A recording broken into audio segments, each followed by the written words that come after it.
Começa a operação para levar remédios e alimentos ao território Yanomami. Presidente Lula diz na Argentina que BNDES poderá financiar gasoduto entre os dois países. Ministro da Defesa diz que novo comandante do Exército terá que fazer ajustes para a retomada da normalidade na força. Supremo Tribunal Federal abre novos inquéritos sobre manifestações do último dia 8 em Brasília. Outro golpe em festa de formatura é de 3 milhões de reais em alunos de medicina do Paraná. Temporais deixam Rio de Janeiro em estado de atenção. Por questões de segurança, jogador Daniel Alves é transferido de prisão na Espanha. E uma família apaixonada pelo Flamengo dá o nome de Arrascaeta ao filho recém-nascido. A partir de agora, no Jornal das 22.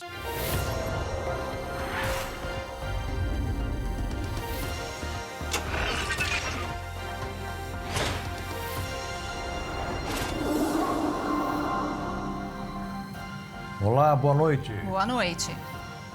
O governo começou a levar alimentos hoje ao território indígena Yanomami, em Roraima. Segundo o Ministério da Saúde, mais de 500 crianças morreram por desnutrição na terra dos índios. Nesta segunda-feira, uma equipe da Força Nacional de Saúde chegou a Roraima para atender os indígenas Yanomamis. E o Ministério da Saúde também está cadastrando profissionais voluntários para atuar na região. Nós precisamos melhorar as condições da Casa de Saúde Indígena. Tenho que dizer que recebemos essa herança, isso nós estamos há 20 dias no governo, mas já víamos que isso teria que ser uma emergência. E é o que nós estamos considerando. Mas vamos fazer um plano de trabalho conjunto dos ministérios e já estamos agindo. Mais de 80 toneladas de alimentos foram enviados à comunidade que sofre grave situação de insegurança alimentar. A Força Aérea Brasileira transportou 5.000 cestas básicas do Amapá para a terra indígena Yanomami.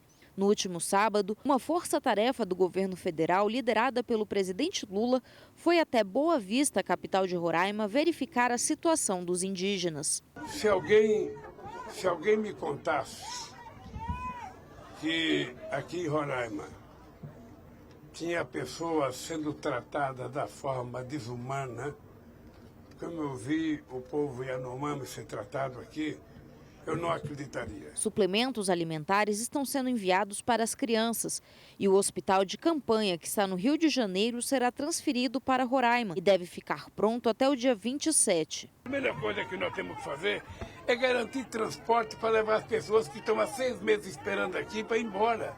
Pessoas que deixaram crianças na aldeia e que estão aqui. Pessoas que vieram receber o salário e não sabem quando volta. A saúde deve ir lá na aldeia e não esperar que eles venham aqui na cidade. A gente é que tem que ir lá para tratar deles, para cuidar deles. Sabe? É isso que nós vamos fazer. Segundo o governo federal, mais de 30.000 pessoas vivem no território Yanomami, a maior reserva indígena do país, e enfrentam uma grave situação. Estima-se que cerca de 20.000 garimpeiros atuem ilegalmente na região, pressionando os povos tradicionais. Líderes indígenas de Roraima dizem que nos últimos meses fizeram dezenas de denúncias sobre a situação, mas não tiveram retorno. Por isso, o Ministério da Justiça e Segurança Pública determinou que a Polícia Federal investigue as causas que levaram a essa crise. E há um desmonte das estruturas de atendimento aos indígenas, eles próprios relatam isto. Nós estamos nos referindo, portanto, a milhões de reais que são alocados para essa atividade, mas que não encontraram eficácia. É objetivo. Há denúncias de cerca de 500 crianças que morreram nos últimos anos em áreas indígenas. Ainda no sábado, o presidente Lula disse que o governo vai acabar com o garimpo ilegal em terras indígenas. Sabe, nós vamos levar muito a sério essa história de acabar com qualquer garimpo ilegal. E mesmo que seja uma terra que tem autorização da agência para fazer pesquisa, eles podem fazer pesquisa sem destruir a água, sem destruir a floresta e sem colocar em risco a vida das pessoas que dependem da água para sobreviver. A Bahia tem o maior número de internações de bebês desnutridos no país. De acordo com o levantamento divulgado hoje pelo SUS, o Brasil registrou 2.754 internações de bebês menores de 1 ano por desnutrição no ano passado, valor equivalente a 7 internações por dia. A Bahia concentrou o maior número de ocorrências, com 480 casos, número que ainda pode sofrer alterações por conta do tempo necessário para finalizar os registros no sistema. O valor das passagens de ônibus municipais no país varia bastante de acordo com a região. A diferença chega a ser de mais de R$ 3 entre a mais cara e a mais barata. O levantamento foi feito em mais de 100 cidades brasileiras e mostra uma variação muito grande no valor das passagens. Foram levados em conta os seguintes critérios: o valor da passagem em dinheiro, somente os trechos em zona urbana e tarifa cheia, o que descarta aí eventuais gratuidades para grupos específicos. Também foi descartado o valor cobrado para o Vale Transporte. No ranking, a passagem mais cara entre as cidades pesquisadas foi registrada em Caxias do Sul, no Rio Grande do Sul, onde o valor aí está em R$ 6,10, seguida por São José dos Pinhais, Blumenau, Florianópolis e Porto Velho, que cobram R$ 6. Juazeiro do Norte tem o menor valor, que é o valor de R$ 3. Entre as capitais, Porto Velho e Florianópolis registram os maiores valores, com a passagem a R$ 6. São Paulo ocupa a 15ª posição, com uma passagem a R$ 4,40, e Maceió tem a menor tarifa, R$ 3,35. De São Paulo, Bruna de Giaimo. E o embarque de passageiros para voos domésticos e internacionais teve seu maior patamar registrado desde o início da pandemia. A Agência Nacional de Aviação Civil mostrou que no ano passado, 82 milhões de pessoas embarcaram em voos domésticos, um aumento de 81% em comparação a 2020. Já nos voos internacionais, foram 15 milhões de passageiros, com um salto de 131% em relação a 2020. Um temporal atingiu a zona oeste do Rio de Janeiro e deixou grande parte da cidade em estado de alerta. O Rio de Janeiro entrou em estado de atenção às 2h40 da tarde desta segunda-feira. Por volta desse horário, chuvas muito fortes atingiam Jacarepaguá, Barra e outras regiões da Zona Oeste. De acordo com o Centro de Operações Rio, o alerta foi acionado devido a registros de chuva acima de 20 milímetros em meia hora. Às 3 horas da tarde, houve registro de vento muito forte no aeródromo da base aérea do Campo dos Afonsos, cerca de 80 km por hora. O temporal causou alagamentos em vários pontos da linha férrea dos trens. De acordo com a concessionária, as partidas da Central do Brasil para os ramais Deodoro, Santa Cruz e Japeri estão suspensas. E as chuvas continuam. De acordo com a previsão, a madrugada desta terça-feira será de chuva moderada e pancadas ao longo da noite.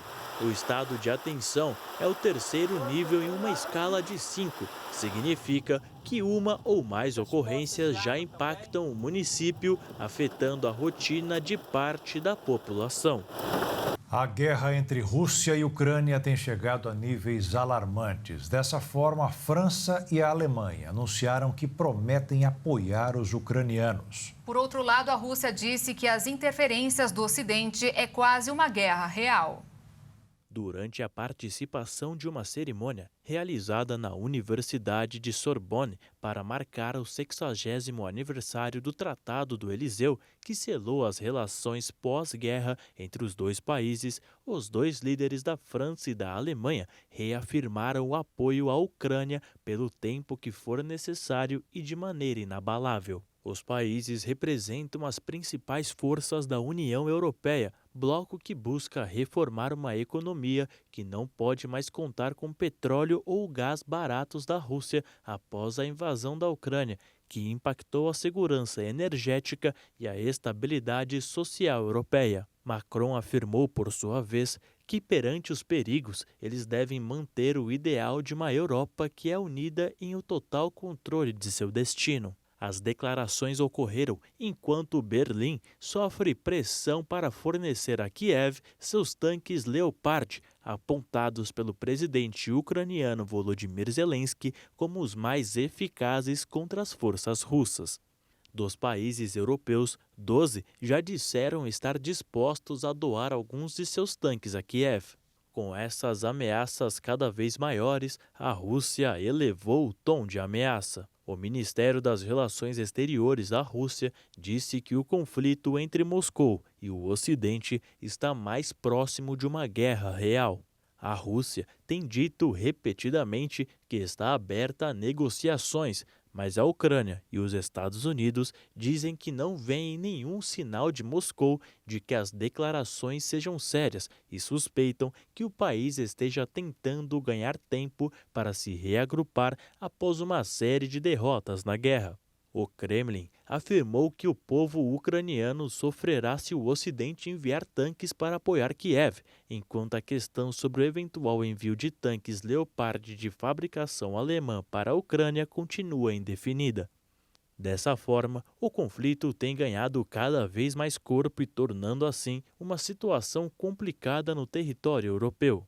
Enquanto a Rússia não pretende desistir dos territórios que tomou, a Ucrânia, abastecida pelos vizinhos europeus, não irá desistir tão cedo da guerra contra o imperialismo comandado por Vladimir Putin.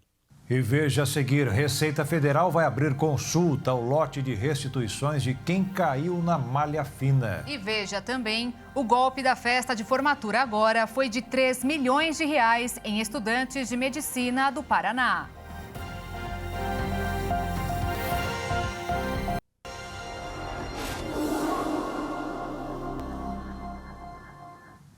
Dois casos envolvendo a formatura de estudantes de medicina ganharam notoriedade nas últimas semanas. Em Maringá, uma empresa não realizou a festa de cerca de 100 alunos. E em São Paulo, uma jovem usou toda a reserva em jogos de azar e para benefício próprio. Alunos da Universidade de Maringá estavam ansiosos pela festa de formatura, depois de 6 anos estudando para se tornarem médicos.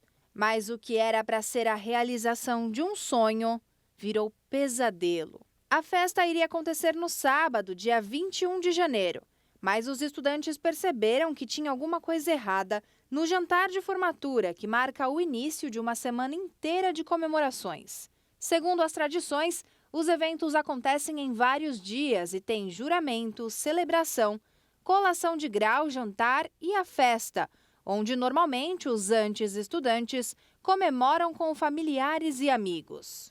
O prejuízo dessa turma de Maringá pode chegar a 3 milhões de reais.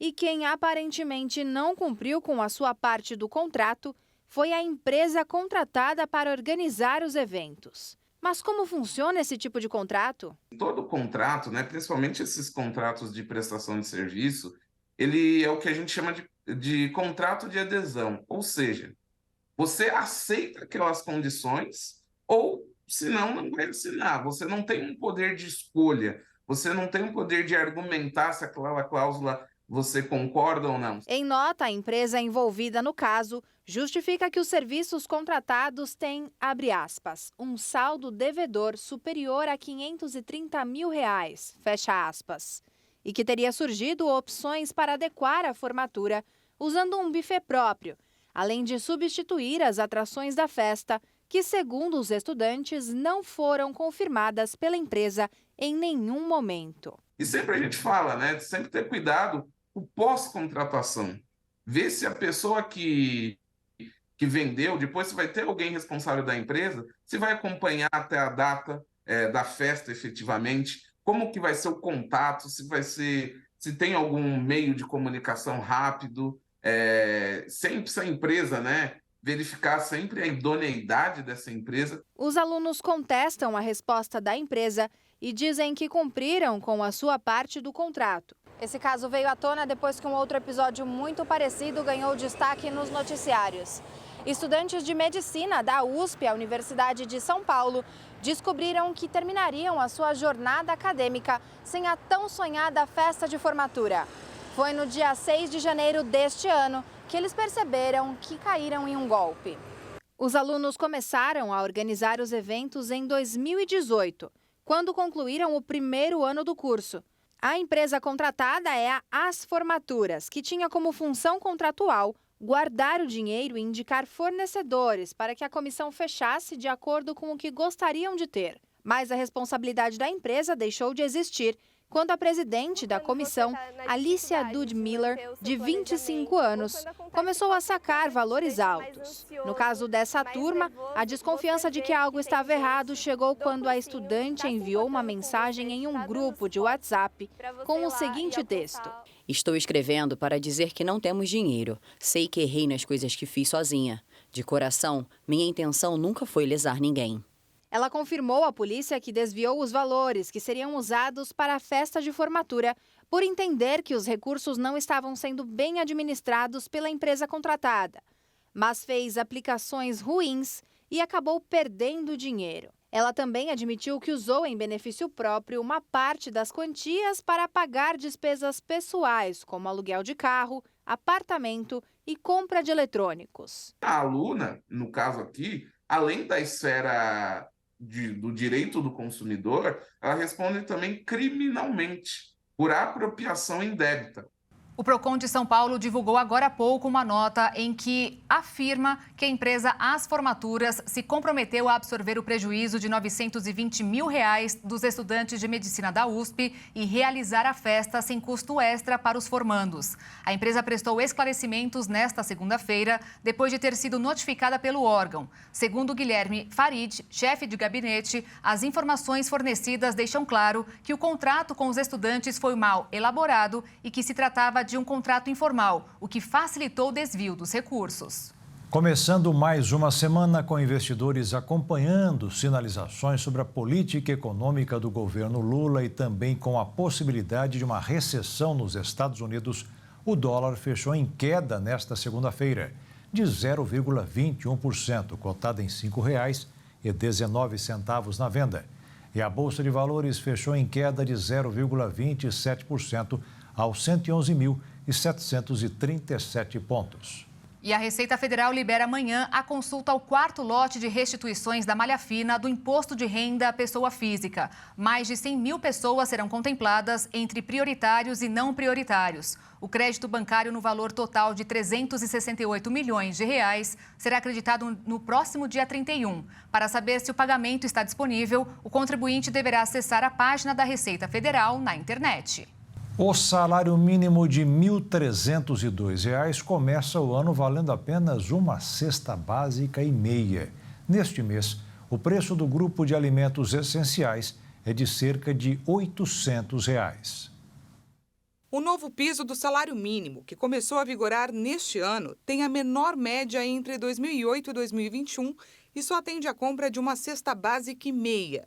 Segundo estimativa do DIEESE, o levantamento feito em 17 capitais, o custo médio do grupo de alimentos essenciais para uma família brasileira deve ficar em janeiro em R$ 802,36. A cesta básica é composta de 13 itens definidos em decreto e serve de base para o cálculo do valor do salário mínimo necessário para a sobrevivência de uma família de 4 pessoas. Fazem parte dela itens como carne, leite, feijão, arroz, farinha, batata, legumes, pão, café, frutas, açúcar, óleo e manteiga. E a quantidade varia dependendo da região. Depois de 4 anos, o salário mínimo voltou a ter ganho real. Desde o dia 1º de janeiro, o piso oficial passou de R$ 1.212 para R$ 1.302. Como reajuste ficou em 7,42% e o Índice Nacional de Preços ao Consumidor acumulado no ano passado foi de 5,93%, o ganho real atingiu 1,41%. Esse valor foi previsto na medida provisória editada pelo ex-presidente Jair Bolsonaro em dezembro. Apesar disso, a expectativa é que o mínimo passe para R$ 2.320 em maio. Segundo o DIEESE, o salário mínimo é a base da remuneração de mais de 60 milhões de trabalhadores e beneficiários do INSS e o último reajuste já teve impacto de quase 70 bilhões de reais na economia brasileira.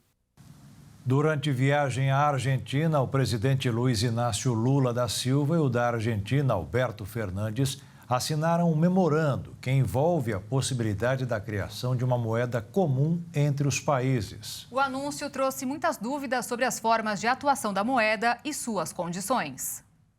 A participação do Brasil na cúpula da Comunidade dos Estados Latino-Americanos e Caribenhos pretende, em primeira mão, aproximar o Brasil dos países do continente.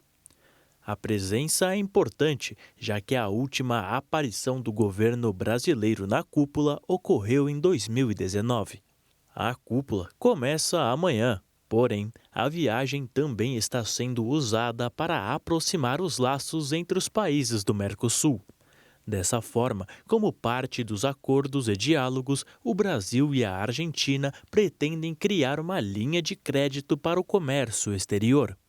A ideia, segundo fontes do Ministério da Fazenda, é retornar às relações comerciais com a Argentina, que nos últimos anos caíram a níveis inferiores, que só haviam sido registrados antes da criação do bloco Mercosul, no ano de 1991. O acordo tem 2 pontos-chave. O primeiro é a facilidade de bancos concederem empréstimos para transações exclusivamente comerciais. A outra é a garantia de fluxo financeiro livre entre os países. Pensando nisso, Lula e Fernandes discutiram a criação de uma moeda comum sul-americana para transações comerciais e financeiras.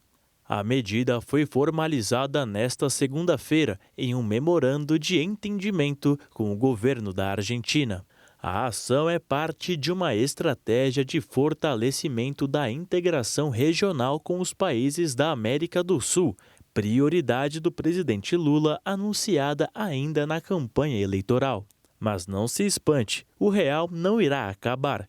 Isso porque no memorando existe uma cláusula contra o fim do real. As autoridades devem passar a nomeá-la Unidade Comum de Troca para evitar a impressão de que ela implicaria o fim do real e do peso argentino em seu uso cotidiano.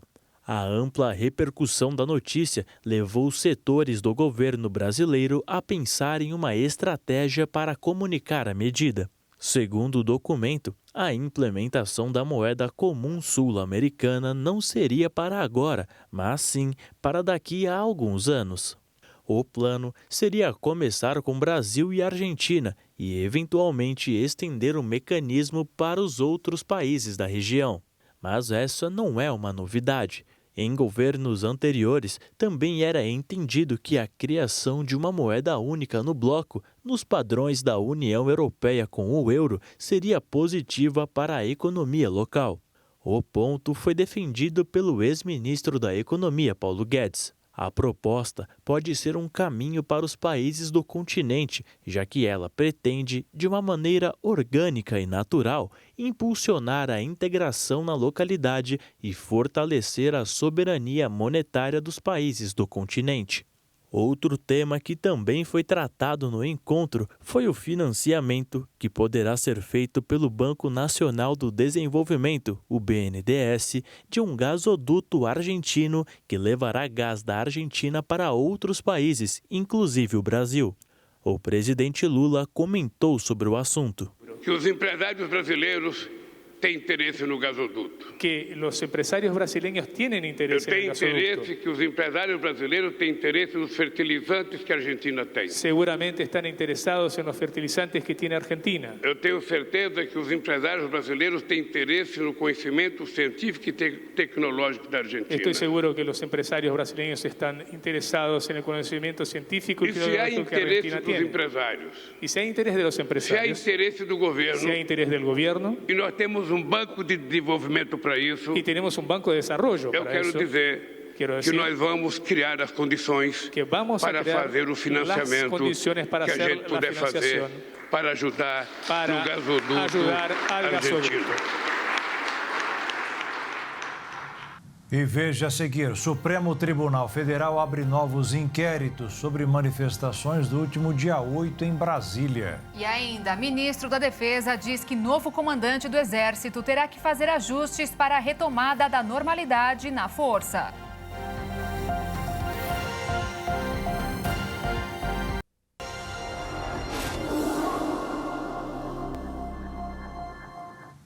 Hoje, o ministro Alexandre de Moraes remarcou para o dia 2 de fevereiro o depoimento que o ex-ministro e ex-secretário de Segurança Pública Anderson Torres deveria ter prestado hoje à Polícia Federal. Além disso, o STF ampliou a apuração sobre os atos de 8 de janeiro. O STF abriu mais 6 inquéritos para apurar responsabilidades com relação às manifestações que culminaram na depredação do Congresso Nacional, do Palácio do Planalto e do STF no dia 8 de janeiro.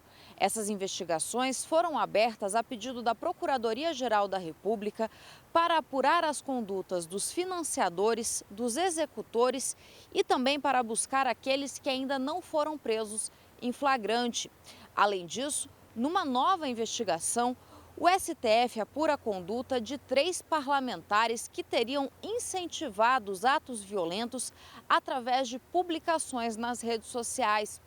O STF também concluiu a análise das audiências de custódia. Ao todo, 942 pessoas foram mantidas presas e 464 conseguiram liberdade provisória. Além disso, o segundo depoimento do ex-ministro da Justiça e ex-secretário de Segurança Pública, Anderson Torres, que seria realizado nesta segunda-feira, foi remarcado. Na audiência de custódia, Torres teria dito que nunca questionou o resultado das urnas e que não deu causa aos atos do dia 8 de janeiro. E para colaborar com a investigação, o governador afastado, Ibanez Rocha, entregou hoje o celular pessoal à Polícia Federal. De Brasília, Jaqueline Fonseca. A Procuradoria-Geral da República denunciou hoje mais 54 pessoas pelo envolvimento nos ataques contra a sede dos 3 poderes que foram detidas em um acampamento localizado em frente ao Quartel-General do Exército, em Brasília. Foi a 3ª denúncia apresentada pela PGR, que agora soma 98 acusados. Caberá ao Supremo Tribunal Federal decidir se aceita e transforma os acusados em réus. A data do julgamento ainda não foi definida. O ministro da Defesa, José Múcio Monteiro, afirmou que o novo comandante do Exército, Tomás Paiva, terá de fazer costuras internas na força para retomar a normalidade após a demissão do general Júlio César de Arruda. Múcio disse que Tomás Paiva prometeu servir ao país no comando do Exército e está entusiasmado. O ministro da Defesa e o novo comandante do Exército se encontraram durante um café da manhã. Já nomeado, Paiva trabalha na sede do Quartel-General do Exército. Múcio disse que não deu orientações para Tomás cuidar dos militares, porque, segundo ele, Tomás sabe muito melhor do que ele próprio como lidar com as tropas e que as coisas estão tranquilas. O novo comandante convocou para esta semana uma reunião do alto comando do Exército, colegiado de 16 generais, 4 estrelas, responsáveis pelas principais decisões da força.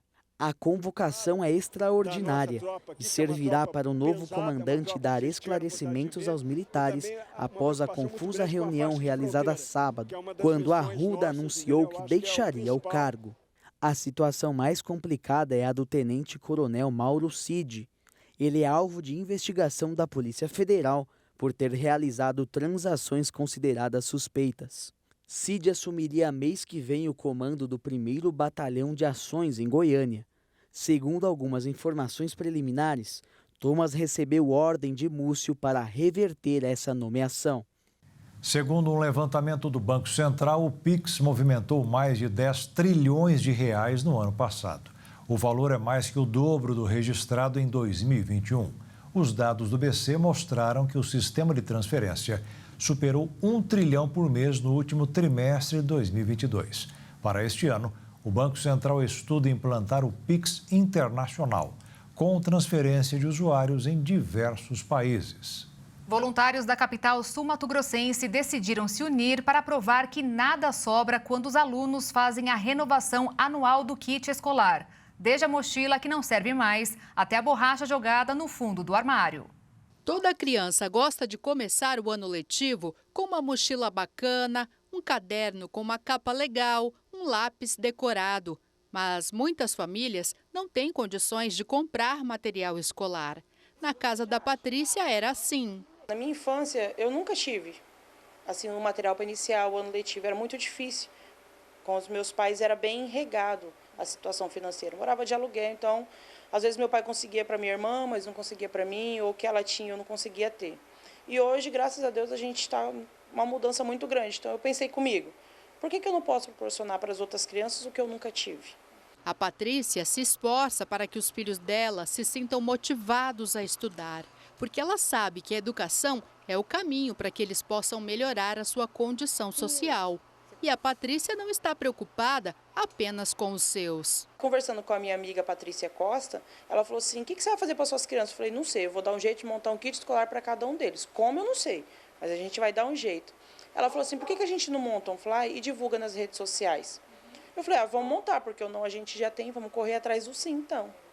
Aí iniciou essa ideia da gente montar os kits para atender as crianças. Podem ser doados cadernos usados que tenham páginas em branco, lápis de cor, giz de cera, cola, mochilas usadas mas em bom estado, tudo que ainda possa ser aproveitado. Todo o material usado que você tem em casa, em vez de você colocar para descarte, que dê para reutilizar ele, pode ser doado para a gente. Porque assim, nós estamos correndo atrás do básico, que é um caderno, um lápis, uma borracha e um apontador, que é o básico para a gente iniciar o ano letivo. Chega aqui, a gente faz uma triagem, o que precisar ser lavado, nós vamos lavar.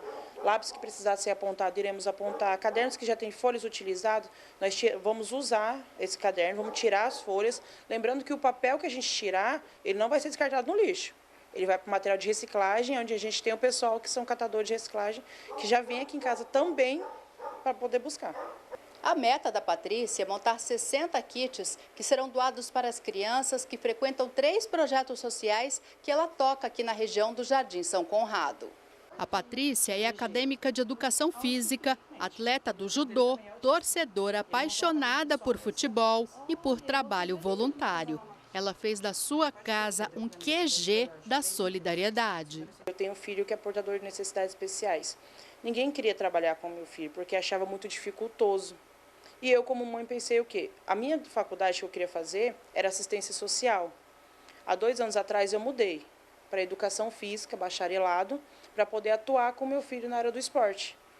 Então, assim, eu sei a dificuldade que é trabalhar com uma criança, eu sei que dá trabalho. Eu não julgo ninguém, porque eu sei que é dificultoso, só que só faz quem tem amor. A única palavra que resume tudo isso é gratidão, amor ao próximo.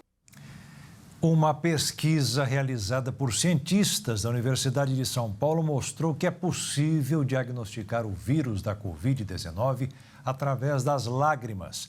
O cotonete normalmente utilizado nos testes pelo nariz serviu para a coleta nos olhos. A análise foi feita com pacientes que já tinham diagnóstico confirmado pelos métodos comuns. A Covid foi identificada em 18% dos casos, número considerado baixo, mas que abre portas para novos métodos. A Organização Mundial da Saúde estabeleceu em 2018 uma meta para a eliminação total do uso de gorduras trans usada para a produção de alimentos industrializados até este ano. Mas o objetivo está longe de ser alcançado. De acordo com dados divulgados pela OMS, 5 bilhões de pessoas ainda consomem a substância e estão aumentando o risco para doenças cardiovasculares e até a morte.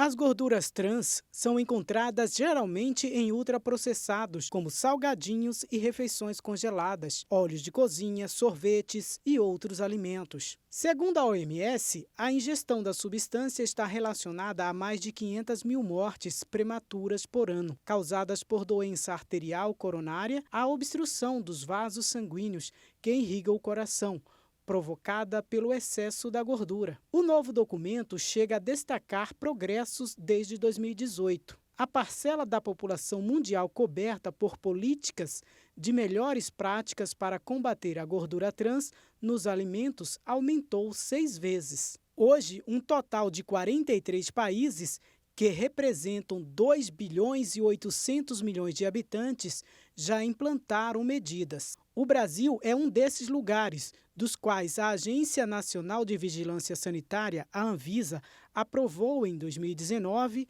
que a substância seja banida de produtos para fins de consumo a partir deste ano. A restrição foi implantada em partes começando por um limite de 2% do total de gorduras nos alimentos desde 2021.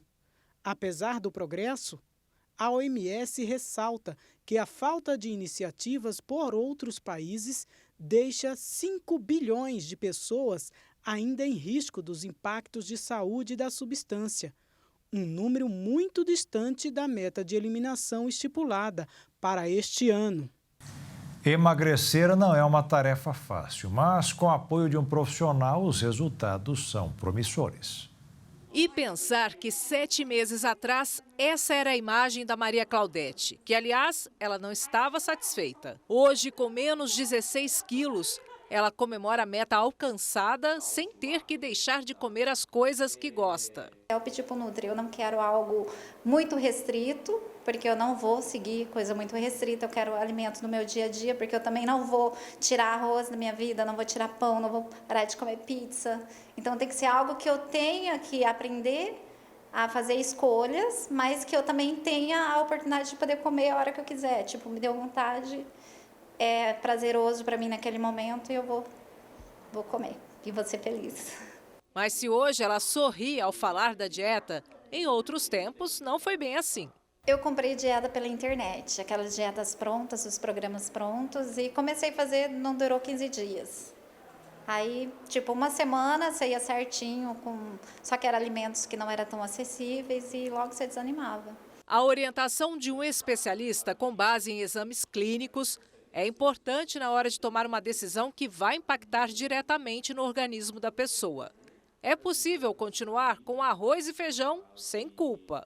A maioria da população já tentou fazer uma dieta e não conseguiu levar adiante. Né? Nós, profissionais da saúde, nós nutricionistas, a gente precisa pensar nisso. Eu preciso pensar que esse ser humano, ele tem as suas frustrações, ele tem a sua rotina, então eu preciso adequar isso para ele. Uma dieta ela tem que ser acessível, ela tem um valor, né? E eu preciso adequar isso, começando por isso. Ela consegue levar por muito mais tempo. Emerson alerta para as dietas ditas milagrosas. Elas podem trazer riscos para a saúde. E é muito comum nessas dietas pegas na internet, as dietas da blogueira, né? A pessoa acabar tendo queda de cabelo, unha enfraquecida, são os principais sintomas. É porque realmente aquela dieta não supriu as necessidades que o corpo dela precisa. Emagrecer com satisfação, sem sofrimento. Maria Claudete provou que é possível. E a seguir, por questões de segurança, jogador Daniel Alves é transferido de prisão na Espanha. E ainda, uma família apaixonada pelo Flamengo dá o nome ao recém-nascido em homenagem a 3 jogadores famosos.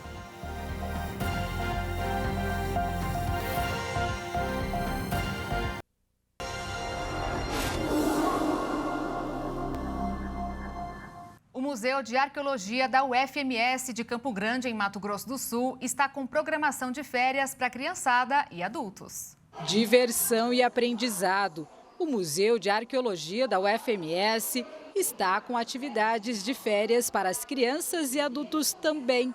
As visitas são às terças e quintas, no período da tarde, das 2 às 4. É uma atividade lúdica de escavação arqueológica em que cada criança, o pai responsável junto, vai aprender um pouquinho da arqueologia de Mato Grosso do Sul e assim tornar um dia de arqueólogo, né? Cada grupo leva em média de 30 a 40 minutos para completar o passeio. Começa com um vídeo animado, Raízes da Nossa Gente, que mostra como os primeiros habitantes chegaram ao território de Mato Grosso do Sul. Eles vieram de outras partes em busca de comida, água e um clima favorável para garantir a própria sobrevivência. Aqui a gente fala da arqueologia de Mato Grosso do Sul, né? Dos nossos primeiros povos daqui de Mato Grosso do Sul, que chegaram em Mato Grosso do Sul, o primeiro humano. Então aqui a gente trabalha patrimônio cultural de Mato Grosso do Sul, né? A educação ambiental e patrimonial. Então a criança aqui ela aprende um pouquinho do que é o seu Mato Grosso do Sul, a sua cidade. Depois da apresentação, cada grupo faz uma visita guiada. O passeio termina com uma escavação arqueológica. As maquetes reproduzem diferentes sítios arqueológicos até que eles colocam a mão na massa, ou melhor, na terra. Realizam mini escavações em busca de objetos que fazem parte da nossa história. Coisa que eu não sabia era que, dependendo do formato, né, da cerâmica, são povos diferentes que fazem cerâmicas diferentes. Então você consegue reconhecer os povos dependendo da cerâmica. Isso daí eu não sabia. Tem várias pedras interessantes sobre lança, sobre caçadores, pessoas que faziam peças com argila. Estou escavando várias pedras diferentes. O pequeno Guilherme, de 7 anos, foi vestido a caráter. De arqueólogo. Eu passei de gostar de arqueologia porque eu gosto de dinossauro. Um hospital norte-americano contratou 2 robôs para exercer funções de enfermeiro devido à falta de profissionais do ramo. Eles trabalham até 24 horas sem parar. Mão de obra que demandaria pelo menos 6 humanos. Os robôs são chamados de MOXes e utilizados para entregar remédios e suprimentos nas instalações. Para conseguirem ter livre circulação entre os ambientes, eles possuem um display digital com leitor de identificação implantadas em seu braço robótico. E eles realizam cerca de 1.800 entregas por mês, poupando a equipe humana de dar 2 milhões de passos e de mais de 3.000 horas de trabalho. Os 2 robôs trabalham 24 horas por dia, 7 dias por semana, com apenas um curto período de tempo para carregar a sua bateria. Para desempenhar o trabalho feito por eles na mesma intensidade, seriam necessários pelo menos 6 enfermeiros profissionais. Os robôs não interagem diretamente com os pacientes, embora os criadores da iniciativa esperem que a sua implementação se torne mais comum nos próximos anos. Apesar de curioso, o Centro Médico Memorial Elmhurst, em Chicago, não é o primeiro a buscar robôs para simplificar funções já exercidas por humanos. Grandes hospitais dos Estados Unidos, como o Centro Médico Cedars-Sinai, em Los Angeles, e o Hospital do Texas, em Dallas, já adotaram unidades do MOXe nos últimos 5 anos. Os robôs são indispensáveis para levar itens pesados de forma mais rápida do que um humano conseguiria. A presença dos robôs também possibilita que os enfermeiros dediquem mais tempo aos pacientes e contornem a falta de profissionais. A falta de enfermeiros acontece muito em razão da pandemia da Covid-19. Ela fez com que a entrada de novos alunos nas faculdades de enfermagem dos Estados Unidos caíssem em níveis jamais vistos. O jogador brasileiro Daniel Alves, preso na semana passada por suspeita de estupro e agressão sexual contra uma jovem em uma boate de Barcelona, foi transferido de prisão nesta segunda-feira por questões de segurança. O repórter Leonardo Félix traz mais informações. Daniel Alves foi enviado a um presídio que fica a 40 quilômetros de Barcelona para evitar riscos à integridade física do jogador. Segundo a Justiça da Catalunha, não houve nenhuma ameaça e a transferência é preventiva. O centro penitenciário fica no mesmo complexo onde o jogador já estava desde sexta-feira. O novo presídio é menor e abriga condenados famosos. Um dos principais argumentos do governo catalão para a transferência de Alves é de evitar a exposição do jogador, que é muito famoso na região, o que poderia trazer riscos para sua segurança. Daniel Alves cumpre prisão preventiva enquanto aguarda o processo. De acordo com a imprensa catalã, o jogador ficará em uma cela individual com banheiro. A Secretaria de Justiça do governo da Catalunha não divulgou detalhes da transferência. A imprensa espanhola disse que a família de Daniel estuda trocar os responsáveis pela defesa do brasileiro. Outra informação divulgada por uma rádio espanhola é que Daniel Alves teria pedido para dar um novo depoimento após diversas declarações diferentes sobre o caso. De São Paulo, Leonardo Félix. A Justiça catalã afirmou que ainda não recebeu nenhum comunicado da defesa de Alves sobre a suposta troca de advogados. Um casal apaixonado pelo Flamengo decidiu colocar o nome do filho em homenagem a 3 importantes jogadores rubro-negros.